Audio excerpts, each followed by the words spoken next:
موږ ستاسو دپاره دا کول پکار دي چې اول د الله پاک شکر ادا کړو. په دوم قدم کې د مشرتابه د مشرانو د خپلو رهبرانو د هغو شکریه ادا کړو او هغوی ته د خیر دعاګانې وکړو چې الله پاک موږ ته داسې زمینه برابره کړې ده او مشرانو داسې د خیر او داسې د خدمت زمینه راته برابره کړې ده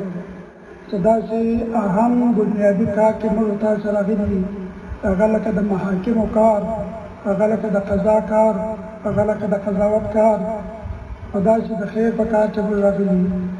حتی علماو لیکلي دي چې دغه محکمه دا د نظام لپاره دا پر منزله باندې د زړه ده، لکه څنګه چې د انسان په وجود کې زړه دی، نو که چیرې دا زړه کې اصلاح وي او زړه صالح وي نو ټول بدن به ورسره صالح وي، او که چیرې خدای مکړه او مکمل دغه کې په زړه کې فساد راغلی او په هغه کې کمزوري راغله او یا په هغه کې ناجوري راغله نو بیا چې هغه به ټول بدن ورسره ناارام وي. نو دوستانو محاکم هم پر منزله د دې نظام لپاره پر منزله د زړه دي. که چیرې محاکم فعال وي او محاکم فیصلې پر حق او پر عدالت باندې کوي او د هر څه ناخوالو څخه ځانونه ګوري نو بیا به انشاءالله دا ټول معاشره او دا ټول ملت او دا ټول انسانان دا به په خیر او په عافیت کې وي. په دې ولس او په دې منطقه کې چې د هغه باب نیت وي مشکلات به نه وي. مګر که چیرې خدا نخواسته په محاکمو کې فساد راغی، خدای دې نه کړي، نو بیا به دا ټول نظام چې دی هغه به ورسره فاسدېږي. ځکه خو دغه ټول نظام چې دی هغه محاکمو ته ګوري، هغه دغه قاضیانو صاحبانو ته ګوري چې ته ودرېږې دلته چې دی هغه فیصلې پر حق باندې کېږي، پر عدالت باندې کېږي، پر طرفداري باندې کېږي او د ظالم طرف نیولی کېږي، د مظلوم طرف نیولی کېږي او دعوې پر خپل وخت خلاصېږي چې څه رقم دی. نو که چیرې داسې وي چې په محاکمو کې اصلاح وي نو بیا به په دې ټوله معاشره کې چې د هغه به اصلاح وي. قدرمنو دا موږ تاسو ته معلومه ده چې محاکمې او قضا کول او قضاوت کول دا چې دی هغه دا نه چې یوازې د ټولنې دپاره د امنیت سبب جوړېږي او یا دا چې دی د الله رضا چې د هغه پکې حاصلېږي، بلکې دا چې د هغه د الله امر دی. موږ تاسو ټول الحمدلله علما یو. قرآن کریم کې په بار باندې الله پاک پیغمبرانو ته حضرت محمد مصطفی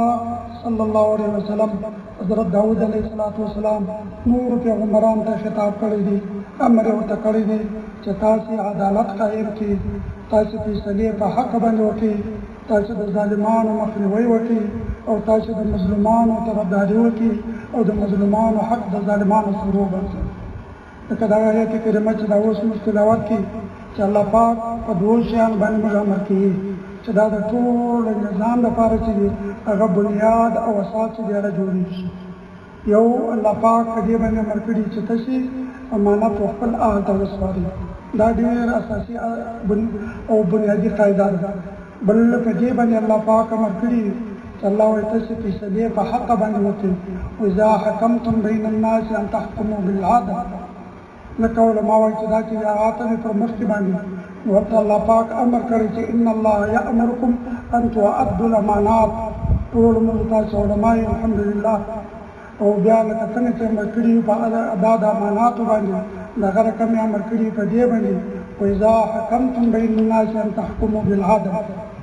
په امانات باندې هم امر کړي. دوستانو دا موږ تاسو اورېدلي دي، لیدلي مې دي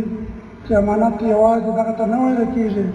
چې څوک چا ته پیسې ولر ورکړي او هغه بیا په خپل وخت باندې ولر ورکړي نو دا د ادا د امانت سره، او که چیرې په خپل وخت باندې نه که ولر ورکړي نو دا بیا په امانت خیانت سره. بلکې امانت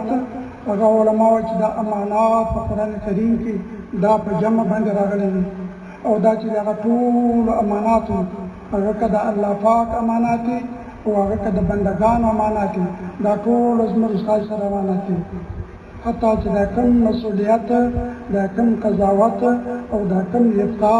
دا کم تحریر، دا کم دنده موږ تاسو سره کوله شوې ده، دا چې دا هم یو امانت دی. د دې به موږ خیال ساتو او دا چې هغه به خپل آل ته رسوو، د دې چې هغه به حق ادا کوو. که چیرې داسې وي چې خدا نه خسته په دې کې غفلت وکړو نو داسې د هغه به هم خیانت وي بیا به خدای دې نه کړي او بندګانو ته مشرانو ته به هم مختوري او خدای ته به هم مختوري دا یو خو دغه رقم الله پاک هم ورکړي په دې باندې چې الله وایي که چیرې تاسې حکم کوئ نو تاسې به حکم په حق باندې کوئ تاسې به په عدل باندې کوئ تاسې به په انصاف باندې کوئ ځکه ټولنه چې اصلاح راځي هغه په هغه وخت باندې راځي چې انسانان چې دي یا علما چې دي هغه یا قاضیان دا چې هغه فیصلې په حق باندې کوي